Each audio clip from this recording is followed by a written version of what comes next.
নমস্কার, কেমন আছো তোমরা সবাই? সহজ জীবনের রান্নাঘরের আরও একটি ব্লগে তোমাদের স্বাগত জানাই। শুভ সকাল আমার প্রিয় বন্ধুরা। কোচবিহার জেলার ছোট্ট একটা গ্রাম থেকে আমি পিঙ্কি আর আমার ব্লগ চ্যানেলে তোমাদেরকে অনেক অনেক ভালোবাসা জানাই।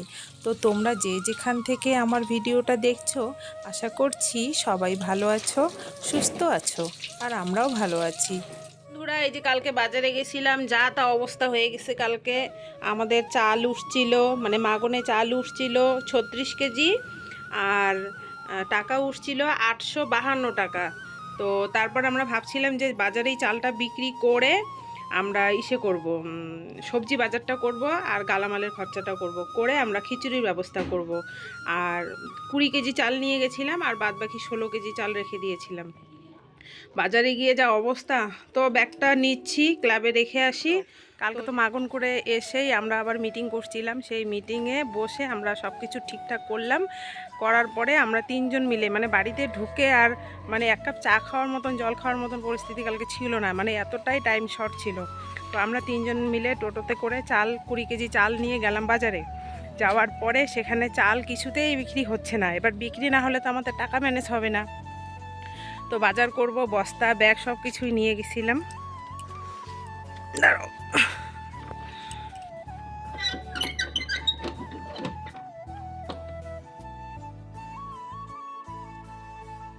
গ্রামের চতুর্দিকে এই পূজা, আর সব মহিলারাই এইরকম চাল তুলেছে। আর যেহেতু মিশানো চাল, তো মিশানো চাল বাজারে নিতেই চায় না। তো অনেক কষ্ট করে কালকে চালগুলো বিক্রি করলাম 20 টাকা কিলো, তো 400 টাকা। আর আমাদের টাকা উঠছিল তোমার 852 টাকা।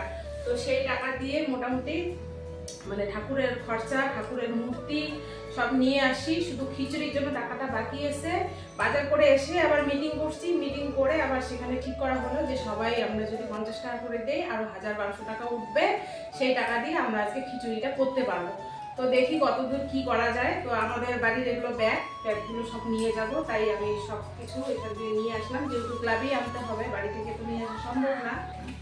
এই যে এইখানে আমাদের সবজি উঠেছে 1 ব্যাগ, তারপরে যে ওইখানে আছে, এখানে আছে সবজি। তো এগুলো যার যার ব্যাগ সে নিয়ে যাবে। এগুলো আর আমি ধরবো না, এগুলো এখানেই থাক। আমার শুধু 2টা ব্যাগ আমি নিয়ে যাব, কারণ আমার বর আবার বাজারে যাবে। তো ব্যাগগুলো নিয়ে যাই। আর এখানে আছে আমাদের খিচুড়ির জন্য চাল। এখানে 16 কেজি 17 কেজির মতন চাল আছে, মানে কৌটো দিয়ে মাপা আছে। তো এখানে চালটা থাক। আর এখানে আছে আমাদের মা মনসার মূর্তি। তো মূর্তিটা এখানেই রাখা হয়েছে, এখনো খোলা হয়নি। তো তাহলে চলো আমি বাড়ি যাই, বাড়ি গিয়ে রান্না বান্না করি, কারণ এখানেও আসতে হবে। এখানে এসে আবার এত আয়োজন করতে হবে।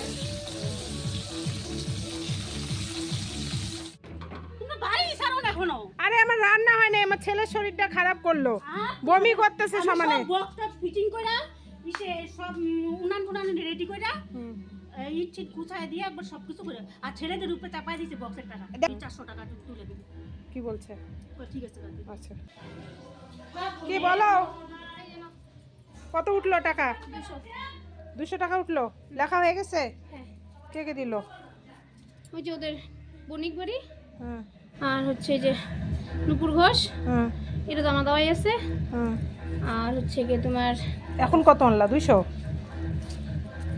150 তাহলে এই যে এইটা এই যে আর কালো এটা। কালো, হ্যাঁ। আচ্ছা দাও, তোমার কাকুকে 150 দিয়ে দিছি 410-এর মধ্যে, আরো 150 দিয়ে দেবো, 300 হয়ে যাবে।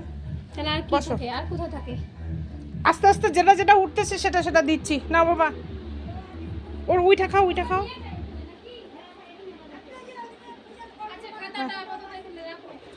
এই ব্যাগে ঢুকাও তো টাকাটা।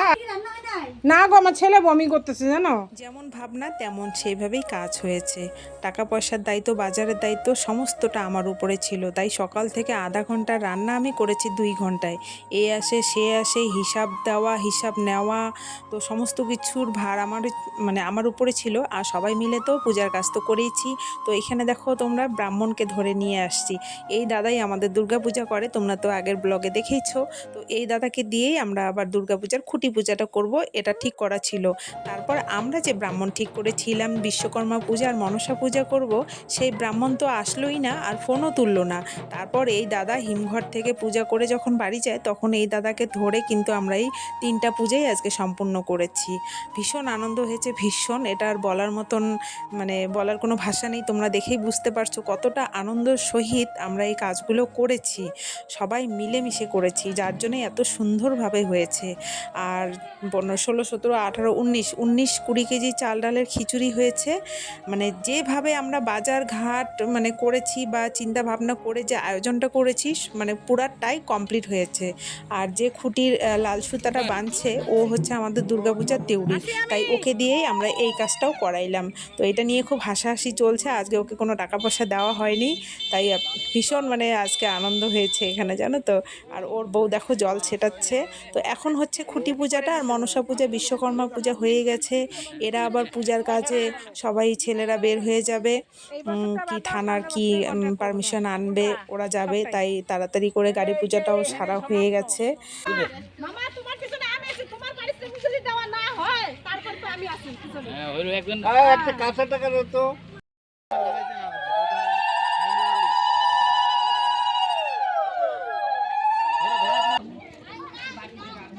ধরবে এখানে ধরো। ধরো তো সবাই। সবাই ধরো।